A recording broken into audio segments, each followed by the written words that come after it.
This is Stover, the barbecue hunk. You're listening to the Barbecue Central Show. Have a hunky day. Start the game! Let's go! We'll do it live. Okay. Well, do it live! I'll write it and we'll do it live! So to get that perfect barbecue, you use wood. Are you sure it's safe? Whatever. We put the lighter fluid on, strike the match, and... Oh, should we call the fire department? That might be a good idea.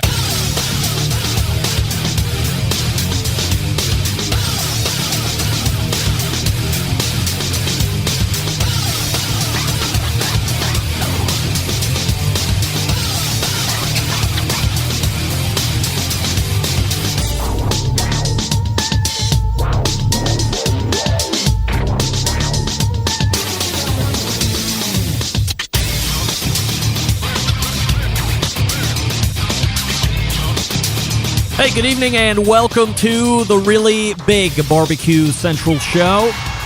This is the show that talks about all things important in the world of barbecue and grilling. The show originates from the Rock and Roll Hall of Fame city, Bomb City, USA, Cleveland, Ohio, the barbecue capital of the North Coast. I am your program host, Greg Rempe. Happy to have you aboard here on your Tuesday evening's live fire fun and frivolity show. If you want to jump in on the show this evening through phone calls, emails, and the like, here's how you do that. You can get in touch with the show by sending an email to greg@bbqcentralshow.com or on the Twitter and Instagrams at BBQ Central Show. Anything else you want to find out about the show can be found at the main website, thebbqcentralshow.com. And here's what's happening in case you get the newsletter. Coming up in about 12 minutes from now, it is a guest I have had on my radar for years, but it didn't seem to be a pressing situation until they went public last summer. And then there was the subsequent week of promotion and marketing and parties, and it was all being streamed through social media, through the various influencers that they have on their stable, through the various contractors that do the Traeger shop classes, not unlike Diva Q and Doug Scheiding, Texas Embedded correspondent. And right in the middle of it was the CEO of that very company, none other than Jeremy Andrus. He will be joining us for the first time. And we'll talk about a bit of his background, what it was like growing up as a kid, getting into his education, very accomplished academic, of course, Harvard master's grad, and then, of course, a very successful and public business person. You've heard of Skull Candy prior to getting into the work that he's done with Traeger over the last 8 years or so.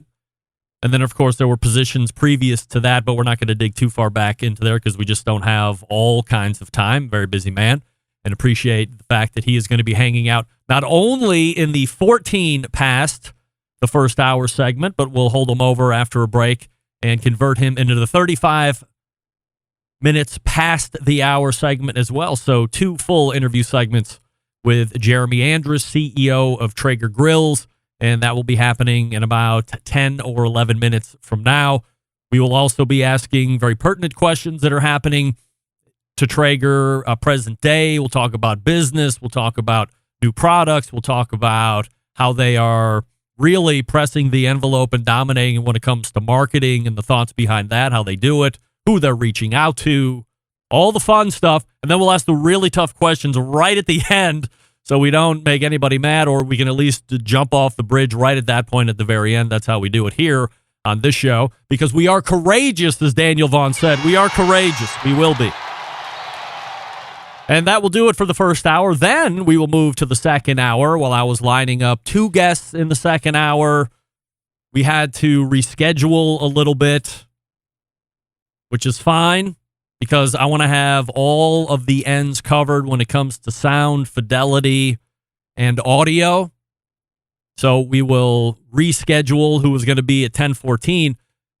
But the more I thought about it as I got to rescheduling the 10:14 guest, I thought, the person coming up 35 past the second hour, as I really start to dig in and do research and realize who I actually have, This is also an hour-long guest. This is a 2-segment guest. Hugely, again, academic, professional. I don't know if my Wi-Fi just went out or not, because my mixer is now trying to reconnect, and I have no idea why it would want to be reconnecting at this point. And my heat's still on, so that's good. Anyway, we continue. Not sure exactly what's going on with that. But he's an academic. He's a business person. He is into food. You've heard of Chef Steps. You've heard of modernist cuisine. But have you heard of Combustion Inc.? Maybe you haven't. That's really the precipice of why I wanted to have him on. That was the motivating factor. But as I started to do a little research and realized who I had, I was like, wow, we got a lot to talk about. So what happens? We press him out into 2 segments into the second hour. And here we go, back to back. First time guest here on this show. It'll be Chris Young from Combustion Inc. Again, one of the co-founders of Chef Steps, which is that sous vide machine, and then, of course, one of the co-authors of Modernist Cuisine. So very excited to have Chris on the show and get some background on him, what he's up to. And then, of course, we'll talk about Combustion Inc., which I think a lot of you are going to take quite an interest in, especially as it relates to wireless thermometers. So there you have it. And that's who we have on the show this evening. Jeremy Andrus coming up in about 8 minutes from now. And then in the second hour, Chris Young, Combustion Inc., and all of the other accolades that I had just mentioned. 216-220-0966 is the way to jump in on the show through the phone, or if you'd rather hit me through email, Greg at thebbqcentralshow.com. Don't forget you can follow me socially, Instagram, Twitter, TikTok, and the Snappers at BBQ Central Show. For a live video feed of this show, you can also go to Facebook and Twitch/BBQ Central Show. Also, there's one on YouTube/RD Rempe. And we are also live on Facebook as well. So if you'd rather just get the audio version of the show as it's happening live, you can go to Clubhouse. And there you have it. All right, so I guess we have some breaking news here. Just 1 second. Yeah. Go ahead. I just need everyone to put me in the Hall of Fame. All right, everyone doesn't get a vote. That's the thing. You have to specifically ask Doug and Rusty and John and me. Everyone put me on. I don't care who. And that's what happens. There's quite a process in order to get into the Guest Hall of Fame. Of course, you do meet the one and only requirement, which is having to have been a guest on the show, which you've been a guest many years of your life. You've been a judge on the show. So at least you've got the most important part down at this stage of the game. Trying to reconnect here. No, I don't. Oh, wait, there it is. All right, we're getting back on it. Very happy to have that. So let's start here tonight. The reaction to the Meathead Pineapple animation, over the top success. Everyone loving it. Many of you asking to rerun it on the show this week as we lead out. I'm not usually a huge fan of playing things again, especially since it's been posted on social media and all over those various places. However, because the reaction was so positive, I will relent and once again play for you the Greg Rempe and Meathead from AmazingRibs.com. Pineapple is the best thing to come off a grill animation. For your pleasure. Right? Have everything you can put on the grill. Nothing in this world, animal, vegetable, mineral, is better than a pineapple. God almighty, I love grilled pineapple. What? Meathead, I have to look back at our 10 years of doing interviews together and hold everything in question that you said. I can't believe that the best thing coming off of a grill on any side of anything is pineapple? Have you ever just grilled a slice of pineapple? Meathead, my mind is spinning. I think I'm ready to explode. Of course I have. Never once have I thought that this could be the best thing I've eaten off a grill. No way. Prime rib is better. Every steak is better. Chicken is better. Turkey is better. Pizza is better. Meathead, you are off your medicine. We might have to call an end to this whole goddamn thing now. Oh, my God. I'm a buzz. There it is right there. The pineapple is the best thing to come off a grill segment animation. For your pleasure, of course. And once again, we thank Damian Rodriguez for doing that. A talented young man, again, 17 years old. Some listener feedback from the show last week. Dennis in Colorado. I've always wanted to know what's between Sam's buns. I pre-ordered Sam's book about a month ago from Amazon. Can't wait to see it. Greg, another Bomb City star-studded show. I always enjoy Malcolm, but the roundtable format was incredible. It was great seeing Dr. Barbecue back on the show and hearing about his latest adventures. And it was awesome to hear him talk about kicking off the rust and having issues in the competition he was in. Such an honest and humble man. This show is an amazing tribute to all the hard work and professionalism you pour into it. Just an awesome show, and I look forward to it each and every week. Keep up the outstanding work. Regards, Dennis, and that is the official Colorado correspondent, embedded correspondent, Dennis. So, Dennis, appreciate you writing in.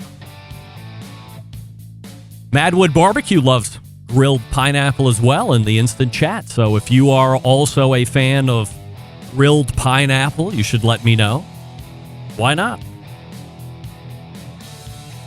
Maybe my next guest, Jeremy Andrus, is a fan of grilled pineapple, and he thinks it's the best thing to come off a Traeger. Who knows?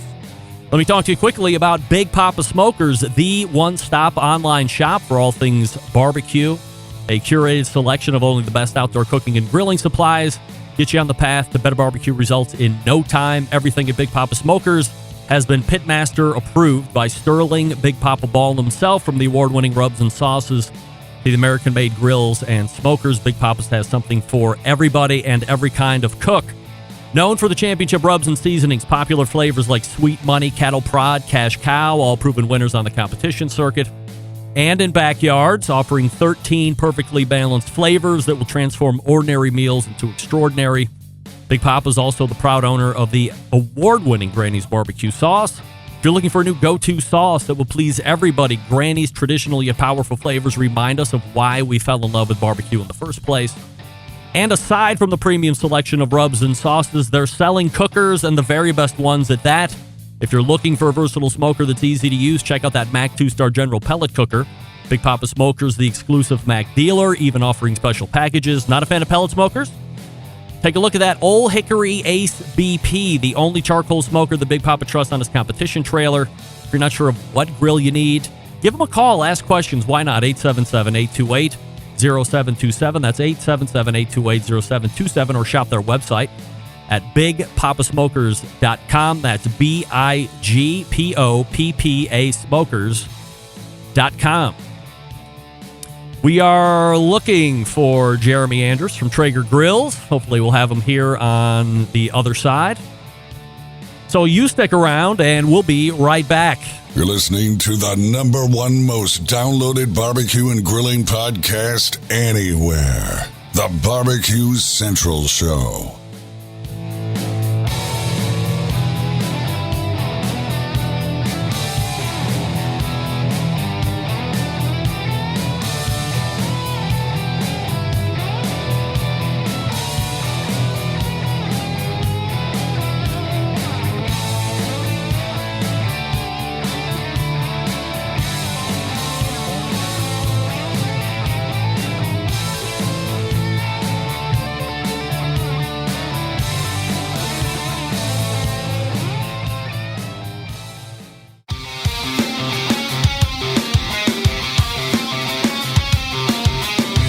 Broadcasting live from the Barbecue Central Show studios in Cleveland, Ohio.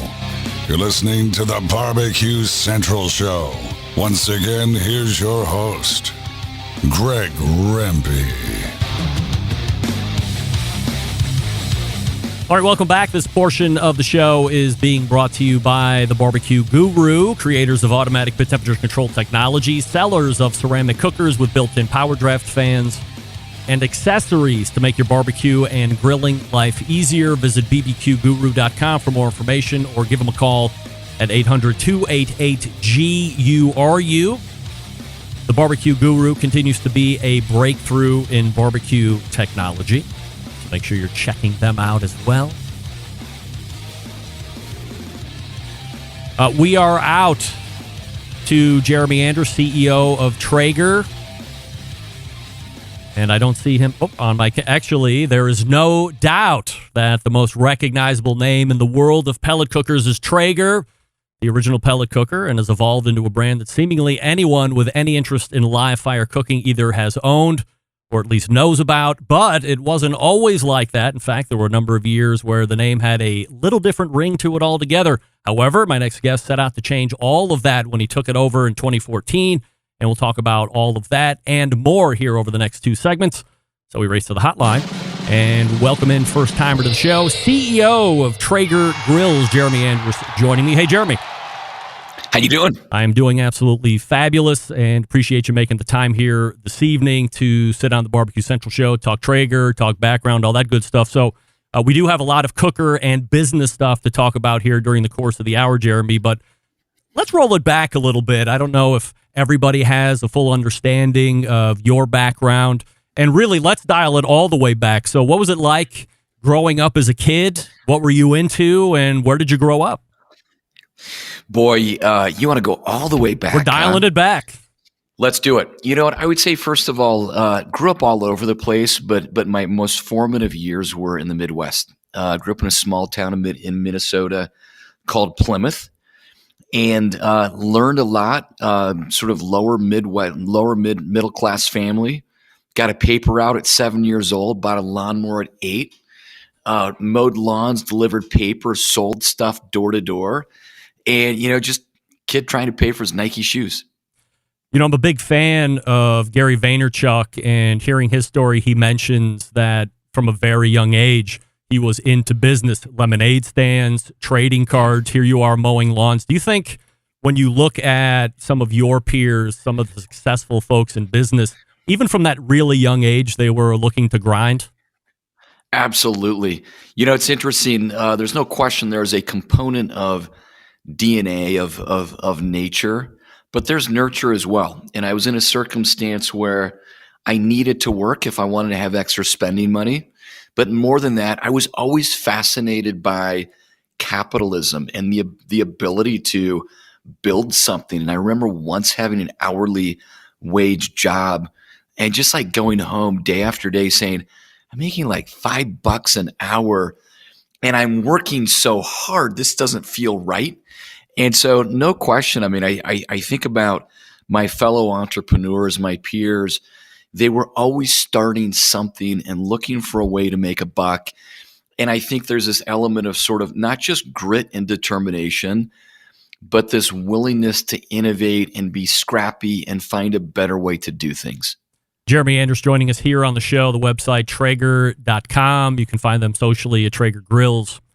So as you get through elementary school, high school, are you a pretty good student? You sharp like that, or you have other interests?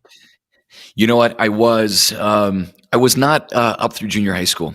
And I remember there was a moment where I said, I got to get in college. I want to go to Harvard Business School. From a young age, I wanted to go to Harvard.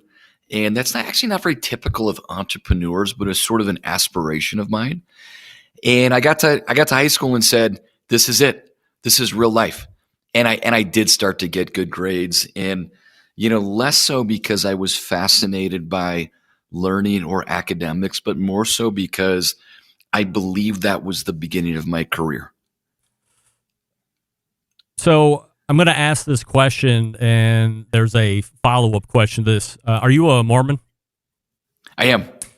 So let me dazzle you with my Mormon knowledge, aside from the fact that I believe the faith was founded right here in Kirtland, Ohio, which is about 2 cities to the east of me. My best friend in high school was a Mormon. And while the traditional next step for most of us that aren't Mormon is either get a job or go to college, for Mormon, there is something called the Mormon mission, where you go away for 2 years it can be pretty much anywhere across the globe. Is that something that you took part in? I did. At 19 years old, I packed a couple of suitcases, bought a couple of cheap suits, and went to Italy. I went to northern Italy on my mission, and I barely spoke a word of Italian. And I will tell you that that's sort of something that it's everyone's choice, but there's a pretty strong cultural expectation to go. And I always planned on doing it, but when it came time, I was nervous. I mean, it's a different moment to get on an airplane and know that you get to write letters to your family for 2 years and that's it. Nowadays, is it phone calls and stuff, or do you still have to? I mean, obviously, letters was the way of communication through that. I mean, you could do long distance phone calling, but is it more high tech today? You know, it is more high tech. So I hate to say that it wasn't just yesterday that I went on my mission, but it was a long time ago. And I wrote letters every Monday, and it would take 3 weeks to get home, 3 weeks to get back. So like the news cycle was so dated. But we were allowed to call home on Christmas Day and Mother's Day, and that was it. Wow. And nowadays, you can actually you can email, you can call your family once a week, and it's a different experience. And I think young men and young women are probably different these days than when I went, and somehow I survived it and had a great experience. So what is it like? You're in a foreign country. As you said, you're not somebody that has a exceptional Italian language that you're armed with to go make it a little bit easier. What do you think you get out of that 2-year experience? Look, you go out and you realize that you're there to serve other people, to perform service, to look out for other people's interests above your own. But there's no question of any 2-year period of my life. That is a period that I grew a lot personally. You learn to get along. You get a companion. You learn to get along with someone, even if this is not someone that would be your buddy. Like 24/7, you get to know someone, and you're working hard. You put a suit on every day, and you learn a lot about yourself and your ability to be alone. You learn a lot about your own spirituality. It's like across the board, a very informative and sometimes difficult period of my life. We're talking with Jeremy Andrus from Traeger Grills right here. So you get back, and then is college the next logical step, or do you take some time to clear your head and get reacclimated with life here in the States? You know what? I landed on December 23rd and saw my family for the first time in 2 years. And on January 1st, I was on an airplane out to Utah to go to BYU. Oh. And so, no, I didn't clear my head. And, by the way, I had been so busy for 2 years that I really was looking to be busy and not to sort of sit around. So, but school was different busy than mission busy. Undergrad, are you a business person, or were you into something else? You know what? I studied international relations and economics in undergrad. And then, knowing that I was going to I was planning to go back to business school, decided that those were two things that interested me. And I was going to do sort of internships and learn as much as I can and work, and then go back to business school. So here's the time to go to business school. You get out of BYU, as you had mentioned a couple minutes ago. It was a goal of yours from a young age to go to Harvard Business School. So what was the process like? And then what was it actually like getting there and going through the curriculum? You know, I'll tell you that, first of all, I worked before I went back to Harvard Business School. I worked for 4 years, actually. I was a management consultant, and honestly, didn't enjoy it. Probably not a very good one. I remember being 90 days in, working 7 days a week, Saturday morning, picking up the phone, calling my dad, saying, "Dad, I hate this. I'm depressed. I can't get out of bed. Maybe I should have gone to law school or something." And so, look, my career from the very earliest days, and I would say until I got sort of 10 years into it, kind of meandered a little bit, and it was hard. And it took me a while to figure out what I enjoyed. So I was a consultant. And then as a consultant, I started day trading stocks full time for 6 months, like showing up to the office at like 4 a.m, checking stocks, trading stocks before the day began. I built real estate, developed real estate. So I did a lot of things before I went back. And then I applied and I got rejected. And it was heartbreaking because I'd wanted to go for so long. And I said, "Okay, what do you do when you fail? You get back to work and you apply again." And so fortunately, the second time I got in, And I made it very clear in my essays that I was going to apply year after year after year. And so you can get rid of me now and I'll come to school, or you can read my essays every single year. So you make that commitment to yourself, but let's play it out just for a second. You're constantly rejected by Harvard for whatever reason. Did it have to be Harvard or bust? Yeah, you know what? It did. And honestly, I look back and I don't know exactly what my obsession was with Harvard, because I got into other business schools. I got into Northwestern. I got waitlisted at Stanford and said that's not for me. And so it had to be Harvard. And it was a goal of mine. And honestly, I got there and the experience was just fine. I mean, I kind of said, well, this is kind of cool. Like, you walk this traditional campus and the ivy is hanging off of these multi-100-year-old buildings. And the experience was fine, but honestly, not my favorite 2 years of life, and a very expensive 2 years. So you get out of Harvard Business School. Now you have the master's in business. And there's certainly other positions that we can talk about. But before we start getting into the Traeger stuff heavy, I wanted to talk a little bit about your time at Skull Candy and how you think that helped you and your business development. Yeah, look, there is no question as an entrepreneur, you learn more. I learned more in every 6-month period of time as an entrepreneur than I think I did in a 2-year MBA. I mean, like, there is when you have skin in the game and you're grinding and you've got to figure these things out. And when you make mistakes, they're real and they're meaningful and they cost you. I learned so much. So, I started a small business out of business school. Wasn't terribly successful, but I learned a lot about me and I learned a lot about running a business.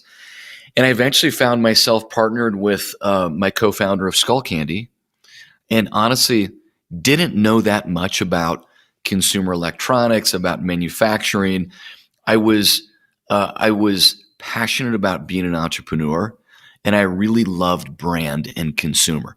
And that was a start. And honestly, I look back and say, I knew nothing. Like, I have no idea how we succeeded, but candidly, I look back every sort of 12 years of my career, at least the last 16 years when I went to Skull Candy, and I say every single year I can look back and honestly say I knew so little then, and that's one of the things I've loved about a career. I mean, like, the learnings are sometimes intense, but they're really satisfying along the way.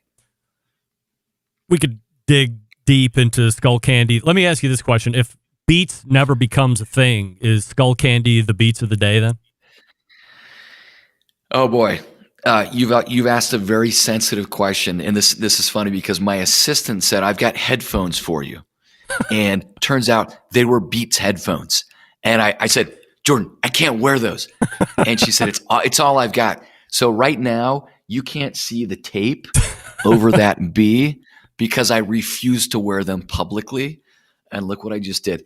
You know what? So I'll tell you that we built Skull Candy, a $300 million business, on $800,000 of equity. Yeah. We were always underfunded. It should never have worked. And by the way, I fully acknowledge there's a ton of luck that goes into building a business. And I look back and like full on say, I don't know if I could do that one again. But interestingly, we had an opportunity to merge with Beats at one point along the way. And I actually thought that was a great idea. And not everyone around the table did. And so, look, we were first. I mean, we were out of the gate ahead of Beats, and we had a phenomenal brand. And what I realized as I watched Beats grow, and I initially looked at Beats, and I knew Beats before they launched. I just said, there's no market for $300 headphones. It's like, who's going to spend $300 on headphones unless you're the guy that sits in the front of the airplane and you're wearing Bose? And of course, like, how wrong I was. I mean, like, embarrassingly wrong. And I've learned a lot about consumer disruption. That was one of them. And it was interesting spending time with Jimmy Iovine, who was the founder of Beats with Dr. Dre, and hearing his vision and getting to know him and realizing that he had this tremendous muscle in music. And Beats is an incredible brand. I hated them. I respect them now. I just can't wear them publicly. One of the things that I remember hearing Jimmy talk about in a past interview that's always stuck with me, through all of his success, he's always kept that mantra of how can I be of service? And I've always tried to apply that to my day job, to here at the Barbecue Central show. It's just something that's, always stuck with me. Yeah, look, so I really enjoyed my time with him. I really respected him. He had a tremendous view of the consumer and this idea of how can I be of service? Like, what am I really doing for others that makes me or my brand important and meaningful? And boy, he did it. And it's something that I think a lot about. I mean, like, you think about the hundreds and hundreds of products and or brands that you interact with every day, and most of them they do what they're intended to do, but not much more. And when you find a great brand, I'll put Beats in that category. Like Apple, like Tesla. Name the brand that just has this tremendous reputation for serving their customers well. They do something special, and they obsess over that service experience. Jeremy Andrus joining me here on the show. So let's go ahead and start to broach over into the Traeger stuff here. And, Traeger has had somewhat of a tumultuous lifespan. It starts with Joe Traeger, of course. He gets it to market, grows it to a certain degree, pretty decent consumer feedback on the product, and then ultimately sells it. Product kind of goes into the crapper a little bit, and then change comes, and you were pitched Traeger a initial time. You kind of pass on it, or I don't want to say blow it off, but maybe blew it off a little bit. But then it comes around a second time. What was different the second time? The second time I actually sat with consumers and I asked them questions about Traeger. And the first time I sort of said, like, the outdoor cooking space or grilling space was so commoditized, and I just didn't know that it was a space from a brand perspective that was right for me. And I will tell you that, when I flew to Oregon, and it was a fairly regional brand when I met it in mid 2013. I went to Oregon and I set up a dozen customer interviews, and I was blown away that a brand that I had never heard of, that had been around for 27 years, was so beloved by its owners, by its customers. It's like, when someone says, my Traeger changed my life, and you sort of put your pen down and say, either say that again or what's wrong with your life? I mean, like, how is that possible? I sensed this passion early, and that's not easy to create in the world of consumer. You can get your product market fit wrong really easily, even if you invest a ton of money. And so I was really enamored by two things. Number one was the passion that existed. The second was this concept of food as something that brings people together. And I come from, my family, we love food. We love to bring people over. My wife and I love to cook. We love to entertain. And something that, is a positive force in people's lives, intersecting with like this brand called Traeger that I'd never heard of, that they love so much. I said, this is a gem. There's something really special here. And so I needed to take the time to talk to customers, which I didn't do the first time around. As you start to dig into it, once you're, now you've acquired it with your partners, 2014-ish, what are you looking at as far as 2 or 3 of the biggest functional issues or business challenges that you are now facing that you are going to either have to correct or refine quickly? Look, it's interesting to look at a business from the outside and then get on the inside and say, how did I miss all of this? Sausage is made this way. And, yeah, and I missed a lot. And, and I would say, first and foremost, this was a business that was just culturally broken. And that's not something that I really knew how to test for as an entrepreneur, because typically you build culture and you do it somewhat organically. But I got on the inside and I just felt bad going to Traeger up in Oregon. I felt sick to my stomach every time I walked in this place. And the more time I spent there, the more I identified it with a toxic culture. And so that was a challenge. From a business perspective, there were two things that became much more clear as I understood the business. One was the product. And our consumers loved the product, but the product hadn't evolved in decades. In fact, it had been cheapened over time. It had been optimized with an owner that preferred to take cash out of the business than like really deeply reinvest. And I am a big believer, you win first and foremost with your product experience.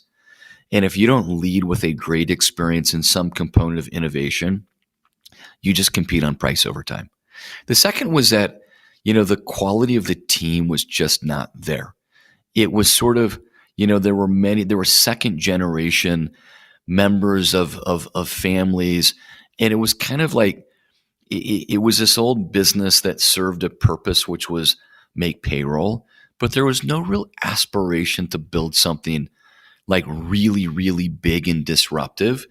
And so, it's interesting how sometimes when you're in the middle of something, there's this phrase, you can't see the forest from the trees. Like everything's so close to you.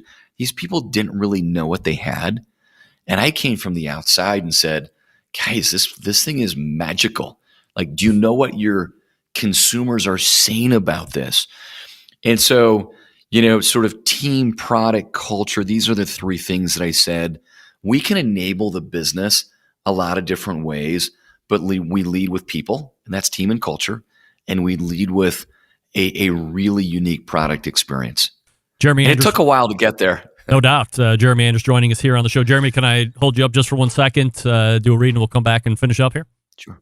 All right, stand by. We're talking with Jeremy Andrus, CEO of Traeger, and we'll dig a little bit more into what's happening there in one moment. I'll talk to you quickly about Yoder Smokers. Yoder Smokers designs and builds all of their products right here in the States, building pride through craftsmanship, world-class customer service. That's the backbone of how they've built the company. This approach translates into what can be a truly bespoke style product that elevates gatherings with friends and family. Honored to have a trusted place in the backyards of America, from pellet cookers to wood-fired offset pits and charcoal grills. Consistent blue ribbon flavor has become synonymous with the Yoder Smokers name. Make no mistake, Yoder Smokers flavor-driven design is unique to each style of pit, and the team has developed their cookers to perform time and time again while outlasting the competition for generations to come.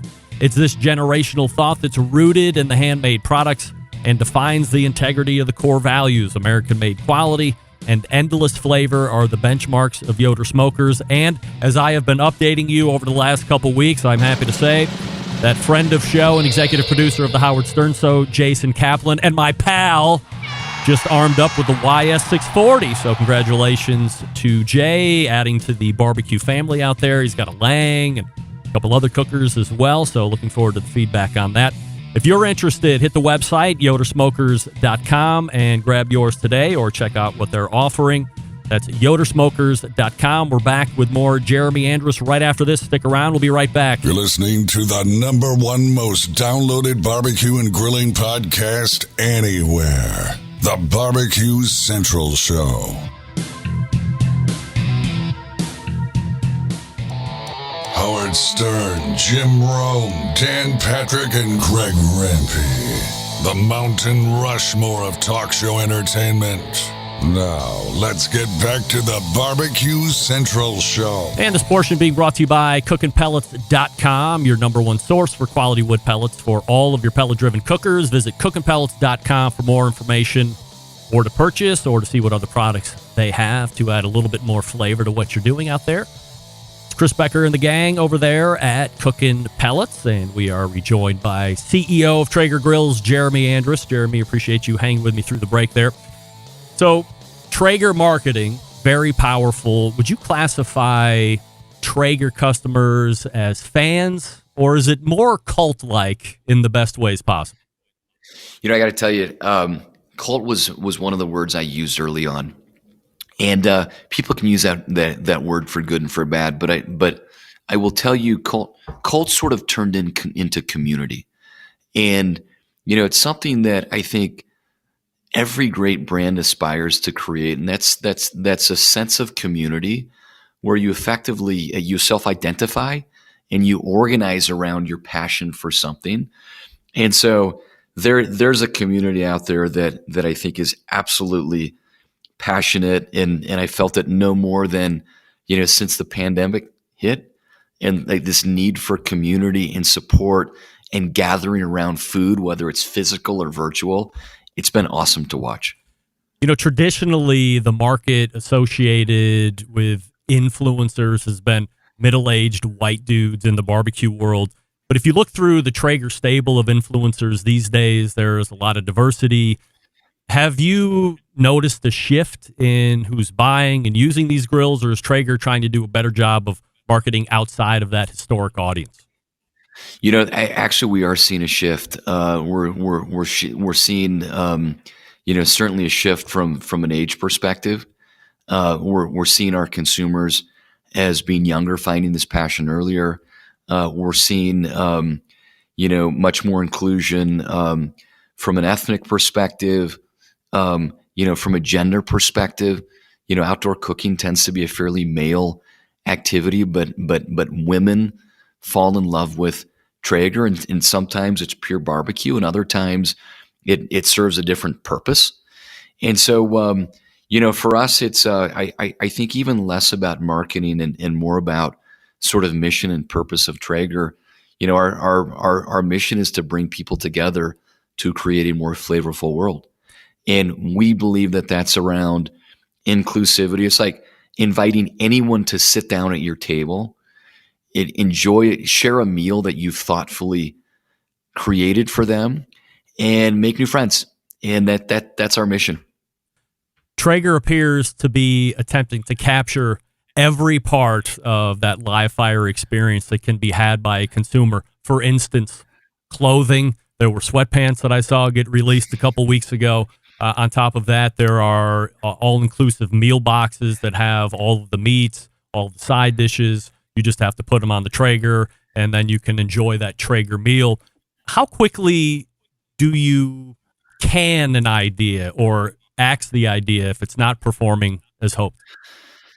So first of all, the meat sweats, like they blew my mind. Like we did this for fun, and we sold out in hours, and somehow people got really excited by those. But you know what? Things like that you can test, and you're not betting the farm. You've got this portfolio of ideas that you're always sort of playing with. I am a believer, though, that you come in with like real consumer research, like you really know your customer, you spend time with them, you survey them, you have real knowledge, but you failure fast. And so you're thoughtful, and before you really go deep, you'd rather fail early than fail later after you've poured a lot of resources in.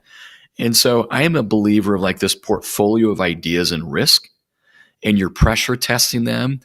And if they fail, that's okay. As long as you have a culture that embraces risk taking, and it's not punitive for failure, and you're not betting the farm on a single idea. Technology has become something that appears to be very important to have on grills. From your research and data, what percentage of Traeger customers are actively using the tech each time or almost each time versus just being happy that it's on there but not really using it? You know what? It's actually growing rapidly. And so we launched our first cloud-connected Wi-Fi enabled grill, the Timberline, back in 2017. And that was kind of a new concept at the time. It's like, why would you need to connect your grill to the cloud, the control, the content? How does this all work? And I think there are some devices that, everything's connected these days. And sometimes you look at that as a consumer and say, that's kind of gimmicky. Like, what does that do for me as a customer? And yet we're finding that cooking and control and content is a really important part of of sort of the cooking experience and the adventure and discovery of cooking. And so we're really finding consumers to be using it more and more. In fact, we have, hundreds of thousands, I will say approaching 1 million connected grills. And we see every time they turn them on, and they're using the technology frequently, and that adoption's accelerating. And I think the pandemic was a real accelerant of the adoption of technology, partly because people were home and they were connected, and so they were doing more technology. The other is that people had time to geek out over fun devices, and they really started buying these connected devices, and Traeger was one of them. So we were selling well coming into the pandemic, but the use of the connected experience really accelerated during that period. Let's stay on the technology piece here just for a second. I don't know what you're going to technically be able to answer or not, but you guys and Green Mountain Grills are currently in a lawsuit that's waiting on a final ruling from the ITC on or before April 6th, whatever that means. As an interested onlooker, that being me, for more than a few reasons, if the ruling comes back that the commission disagrees with the infringing that is currently sitting on Green Mountain Grills, do you guys just say, hey, that's the way the rule is and that's it? Or do you immediately file for appeal and continue on? No, look, I mean, first of all, it's possible, but very, very low likelihood that the ruling's not reaffirmed. And there's been years that have gone into this. And I would say a couple of things, just sort of from a principle perspective. One, I hate litigation. I hate being on either side. It's like you want to build something for your consumers. You don't want to make lawyers rich. No offense to any lawyers listening, but it's like the lawyers always win, and it's painful and it's draining and it's tiring. But the second thing I would say is we invest a lot in innovation. I would venture to say we are investing more than the entire outdoor cooking category combined each year in innovation. And we're doing it because we respect our customer and the experience that they have. And so, it's like there's a system set up to protect what you innovate on. And so we've been going through this with GMG for many years. We had patents granted. They appealed that, or they tried to invalidate them with the U.S. Patent Office. They lost. We believe they were infringing, so we went to the ITC, and we won that ruling. And at this point, I don't know if it's 99.9 or 99.99%. Short of the president getting involved, we've won with the ITC. And so, look, I know the GMG guys. We certainly have no intent to hurt anyone. We think innovation and competition's good, but we spent a lot of money building that experience for our customers, and this is the system. So, we're trying to respectfully go through the process in the system, and hopefully, there'll be something in this that works for both of us. Is this a matter of you guys getting to patents first? Because maybe I'm outside of where my timeline is, having done the show for, believe it or not, this is the beginning of the 15th year of live shows here on the Barbecue Central show. But I think I had Green Mountain Grills, or maybe it was Mac, or one of the two. I don't know if it was well before, but before Traeger had the patents on it, you guys just got it first, and so now you can uphold these or protect the IP and the trademarks. I'll tell you, I'm a lot smarter on consumer and product than I am on IP. Which is complicated. But what I'll tell you is, we started this innovation back in 2014, and we pretty quickly moved to patent it, and we launched.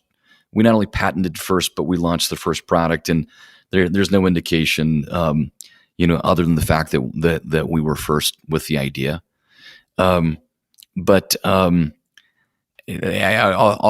leave it there. I mean, fortunately, there's a process for it, and it's not just the cliche I can't comment on pending litigation because I've actually said more now than I've said at any point in time on this litigation.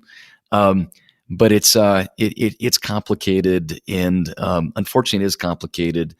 And we're doing our best to play within the system, and pretty consistently, this is the direction that various courts or organizations have ruled. All right, I'm only going to ask one more follow up, and then we're going to move on from here.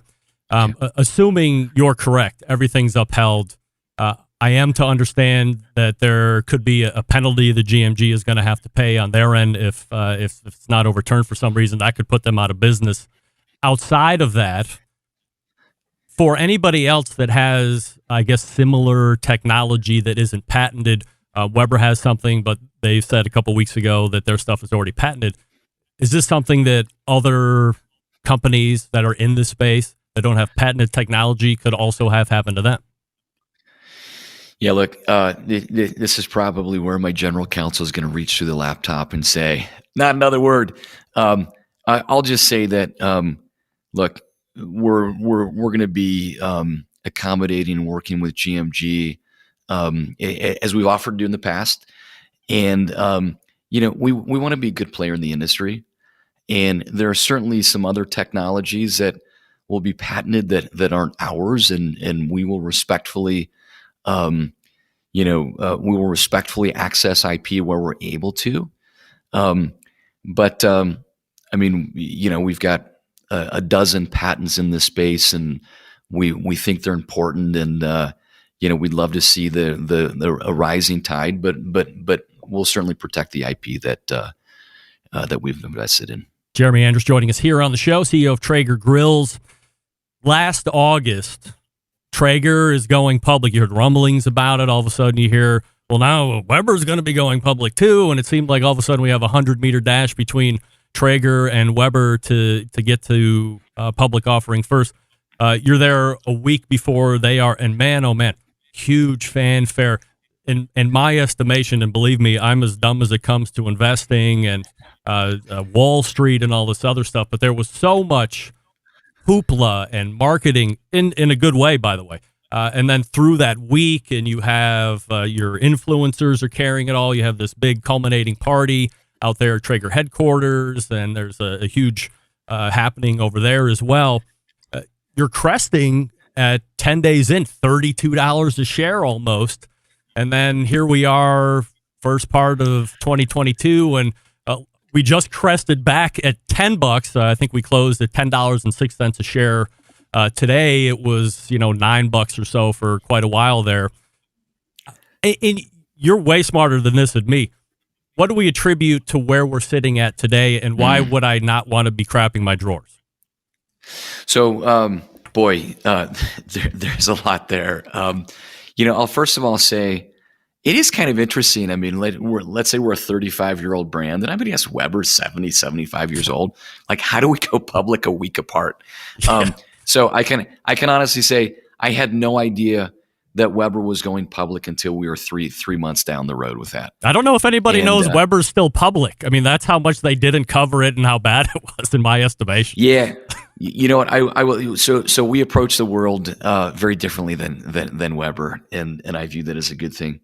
Look, there was a lot of optimism out of the gate. Traeger has been growing really fast. I mean, if you look at, we've grown at a 35% plus CAGR for the last 6-7 years, and we have a unique position. I think our community rallied around it and got excited about it. But I'll say a couple of things. Number one, two-thirds of companies that went public last year are trading below their IPO price now. So, there was sort of 12, 18 months of like this hunger for growth and technology. And then you get to the fourth quarter, early first quarter, and this thing flips on a dime. And it's like enough of the new issuances. We want stability because, inflation's happening, interest rates are going up. And so there's definitely a macro piece from that perspective. But the second is that, as much as our brand is healthy and continues to grow, and all of the metrics suggest that, supply chains are complicated right now. And, if you were to look at transportation costs from Asia, for example, 18 months ago, we were paying $1,500 for a 40-foot container that we're spending $15,000 on. Literally, over 8-10 months, this all changed. Cost of steel went up 40%. Electronic components, if you can get them, have multiplied in price. So, the pandemic was, it affected businesses differently. And we were one of the businesses that accelerated. We were sort of growing at 35% coming in. Then we grew at 50%. But it's wreaking havoc on supply chains. And so while we are growing the top line nicely, it's not flowing through to profit like you'd like it to. And so I think the combination of those two things, and also the fact that, if you think about where institutional investors live, they mostly live in high rises in places like Manhattan. So, what are the brand stories they really understand? Peloton, Canada Goose, stories like that fit nicely into their luxury condominiums. And Traeger's, I just think Traeger's, it's going to take time for us to really help them understand how special this brand is and how much our community loves being a part of it. Is Traeger actively looking to increase the offering portfolio outside of pellet stuff? So you have the pellet cookers, undoubtedly, but if you look at Weber, they have a gas grill line, they have charcoal line, they have a smoker line. Are you looking to diversify that way just to even out the ship? It's an interesting question. I would say, I'm a big believer in focusing on your core business and making it better. And so the center of our universe is the wood pellet grill. We want to make the grill better.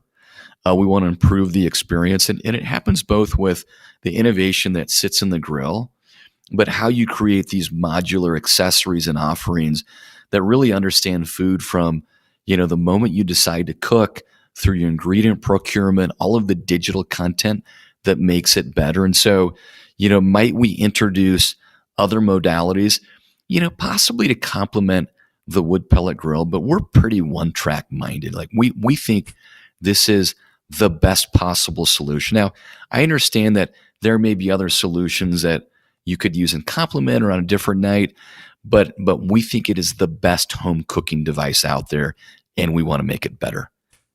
Jeremy, 2 questions before I let you go, and I really appreciate the time this evening. Traeger seems like the place to have a dedicated podcast. I mean, through my research on you, you're an investor in Zencastr. There's no Traeger podcast. Did you know that? Come on. I mean, I'm a professional here. I'm not some jamoke, running some stupid show. I mean, I do my homework here. So you're an investor in Zencastr, but no podcast for Traeger. To me, as somebody who does a live show that's also a podcast, and the amount of influencers that you have or potential guests, and then the community that you have that would listen, why no podcast? You know what? You've inspired me to push harder on this idea. We've talked about this, and it's interesting. Like, there are no shortage of ideas, but this one, I agree. This one's obvious. You think about the great conversations that you can have, and the fact that maybe I can get a friends and family discount on Zencastr, and we'll call it. I love the idea. Look, I think it makes a lot of sense. I think it could bring our community together. Last question, the big one. At the end of 2022, will Jeremy Andrus still be the CEO of Traeger Grills? Look, when you're running a public company, it's not always your choice. But the answer is, I have nowhere to go. This is, let me say that differently. The grass beneath my feet is the greenest possible grass. I last updated my resume in 2002. I actually don't get paid by Traeger. And that's public. It's public in the filings. I take zero income. I show up here Monday morning, pumped to be part of this place, and I'll never have another job. This is it. I love it here. I'm taking that as a yes. You plan on being there till the end of the year. I plan to be here. Outside 100%. Of whatever's your control, no doubt. That was not meant to be scripted. I will be here at the end of this year. Yes. This is Jeremy Andrus, CEO of Traeger Grills, the website Traeger.com, of course, socially at Traeger Grills. Jeremy, really appreciate the time tonight, being open. Appreciate the candor, the look back on you, how you came through it. Hope you enjoyed yourself, and maybe we can do it again at some other point down the road. Great conversation. I'd love to. All right, appreciate it. There he is. Take care. All right, bye. Jeremy Andrus, right there from Traeger Grills. All right. That was inspired conversation, no doubt about it. If you missed it, if you're just coming in now, what were you doing? No problem. We are recording. It's a live show, yes, but we're recording. So the first hour will be up a little bit later this evening or in the morning, depending on when you get to it. That's fine. But you missed a beauty. First time on the show, Jeremy Andrus. And he said it might not be the last. So there you go. Let me talk to you quickly about my pal David McDowell. DavidLeans.com/BBQ. That's the website, of course. Maybe you've heard that having a dad bod is cool. Well, it's not. Take it from a stud like me. There's nothing sexy about wearing your gluttony everywhere you go, not to mention being overweight increases the risk for all causes of mortality, including strokes, most cancers, coronary artery disease, sleep apnea. The list goes on.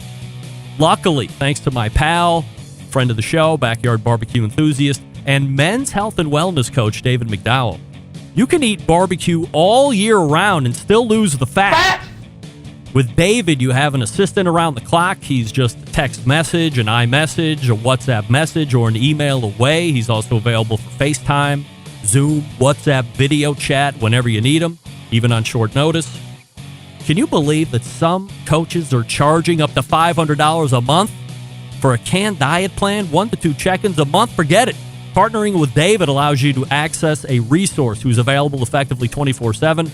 Things have gone so well the past few weeks that he's extending the special to the Barbecue Centralites by offering a great monthly rate, $200 a month. Are you kidding me? Don't wait. Get on it now. Get your 2022 health in gear. DavidLeans.com/BBQ. That's DavidLeans.com/BBQ. Do it now. Tell him I sent you. And we're back to wrap the first hour right after this. Stick around. Be right back.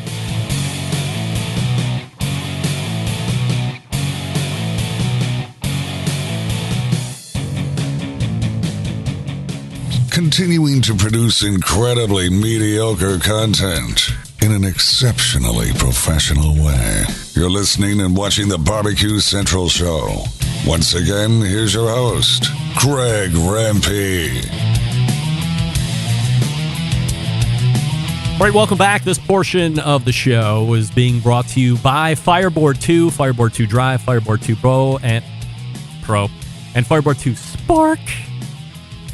Connect to Wi-Fi for cloud-based monitoring of up to 6 temperatures, which can be done simultaneously, or connect via Bluetooth if you would like. If you have Alexa or the Google Assistant in your home, you're in luck. Fireboard fully integrated with both of those. You can find out more by visiting fireboard.com or call 816-945-2232. That's Fireboard 2, Fireboard 2 Drive, Fireboard 2 Pro, or the Fireboard Spark. All right, we're late. We'll have an abridged open here in just a few minutes. I want to thank Jeremy Andrus, CEO of Traeger Grills, for coming on for the last 2 segments and pretty much answering all the questions. So we certainly respect that. If you're interested in taking a look at Traeger because you're brand new to live fire cooking, like literally this moment, TraegerGrill.com or Traeger.com. You can follow them socially at Traeger Grills. So there you go. We are pointing to the second hour where we have it all lined up for you. Just sit back, relax, and enjoy. You're listening and watching the Barbecue Central Show, the Barbecue Central Network. Stick around. We'll be right back.